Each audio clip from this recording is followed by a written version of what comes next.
हम सब ने भगवान गणेश की वो प्यारी सी छवि देखी है। एक विशाल शक्तिशाली देवता और उनके वाहन के रूप में एक छोटा सा चूहा, है ना?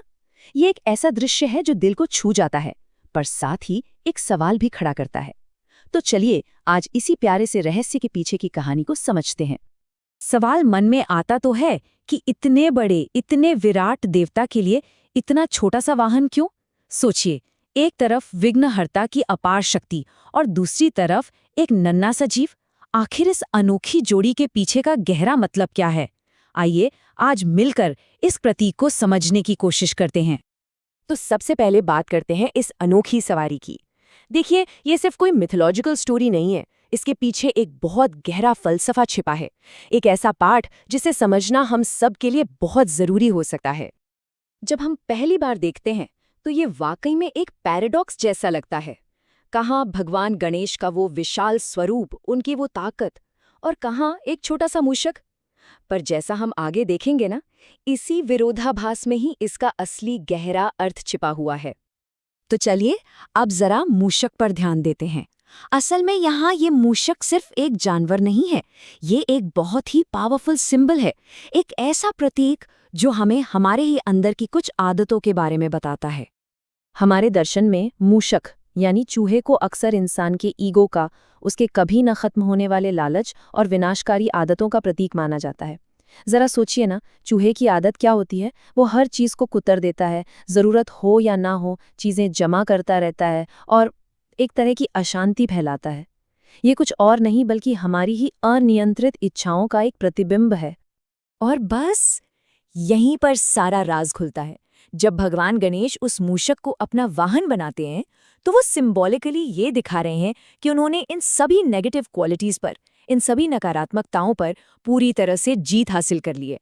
मतलब उन्होंने अपने अहंकार और विनाशकारी इच्छाओं को अपने काबू में कर लिया है, उन्हें अपनी शक्ति बना लिया है। लेकिन ये कहानी सिर्फ कंट्रोल या नियंत्रण पर ही खत्म नहीं होती। नहीं, ये हमें शक्ति, विनम्रता और संतुलन के बारे में भी एक बहुत ही कमाल का सबक सिखाती है। जरा इस कमाल के कॉम्बिनेशन को देखिए। एक तरफ गणेश जी का वो विशाल स्वरूप और उनकी अपार शक्ति, और दूसरी तरफ एक छोटे से जीव की वो विनाशकारी प्रवृत्ति जो अब शांत है, नियंत्रित है। ये हमें क्या बताता है? ये बताता है कि सच्ची महानता असल में बहुत बड़ी शक्ति और उतनी ही गहरी विनम्रता के सही बैलेंस में ही मिलती है। तो इस एक तस्वीर से हमें 3 बहुत ही गहरे आध्यात्मिक सबक मिलते हैं। पहला है विनम्रता का सबक, कि कैसे एक छोटा सा साधारण जीव भी ईश्वर की शरण में आकर खास बन जाता है। दूसरा है नियंत्रण का पाठ, कि अपने मन और अपनी इच्छाओं को काबू में रखना कितना जरूरी है। और तीसरा सबसे खूबसूरत सबक है संतुलन का, यानी असली शक्ति वो है जिसके साथ विनम्रता भी हो। इसे हम ज्ञान पाने के 3 सुनहरे कदम भी कह सकते हैं। पहला कदम, अपने अहंकार और अपनी इच्छाओं पर नियंत्रण पाना। दूसरा कदम, हर किसी में चाहे वो कितना भी छोटा क्यों न लगे, उसमें महानता को देखना। और तीसरा और सबसे अहम कदम, शक्ति और विनम्रता, इन दोनों गुणों के बीच एक सुंदर संतुलन बनाकर जीना। और आखिर में ये कहानी हमें सिर्फ अध्यात्म के बारे में नहीं बताती, बल्कि जीवन में सफलता पाने के बारे में भी एक यूनिवर्सल मैसेज देती है।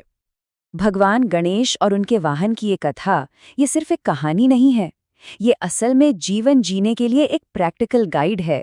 ये हमें याद दिलाती है कि असली जीत बाहरी दुनिया में किसी चीज पर नहीं, बल्कि अपने अंदर की कमजोरियों पर विजय पाने में है। तो याद रखने वाली बात यह है कि जब हम अपने अहंकार और अपनी विनाशकारी इच्छाओं को साध लेते हैं, उन्हें अपनी सवारी बना लेते हैं, असल में तभी हम सच्ची सफलता और ज्ञान के रास्ते पर आगे बढ़ते हैं। ये एक ऐसा विचार है जो हमें जीवन के हर मोड़ पर प्रेरणा दे सकता है।